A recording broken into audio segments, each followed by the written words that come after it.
Supreme court میں باپ کو قتل کرنے والے بیٹے محمد صفدر کی سزا معافی کے کیس کی سماعت ہوئی ہے۔ جسٹس ہاشم کاکڑ نے ریمارکس دیتے ہوئے کہا ہے کہ باپ کو مارنے والے کو 24 سال قید بھی کم ہے، والد کو مارا ہے، کم از کم کلین چٹ تو نہیں ملنی چاہیے، یا قصاص یا دیت کے تحت معافی موجود ہے، مگر ایسے کیسز کا کوئی حل نکالنا ہوگا۔ اس طرح کے کیسز کے حل کے لیے کوئی اہم فیصلہ دینا چاہیے۔ 8 اپریل کو ایسا فیصلہ دیں گے جو پاکستان کو ہلا کر رکھ دے گا۔ تفصیلات جانتے ہیں اسی بارے میں اپنے نمائندے عامر بلوچ سے۔ عامر، تفصیلات بتائے گا۔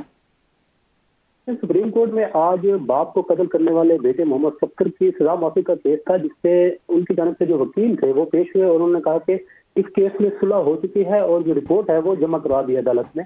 اور ساتھ ساتھ انہوں نے یہ بھی کہا کہ میرا موکل ہے وہ 14 سال سے قید ہے، اور جس کے اوپر جسٹس ہاشم کاکڑ نے ریمارک کیا کہ باپ کو مارنے والے کو 24 سال قید بھی کم ہے، اور اسی دوران جو بینچ کے ممبر ہیں جسٹس اشتیاق ابراہیم، انہوں نے بھی کہا ہے کہ قصاص یا دیت کے تحت معافی موجود ہے، مگر ایسے کیسز کا کوئی حل نکالنا ہوگا۔ جسٹس ہاشم کاکڑ نے کہا کہ اس کیس میں فیصلہ دے کر کوئی راستہ نکالنا ہوگا،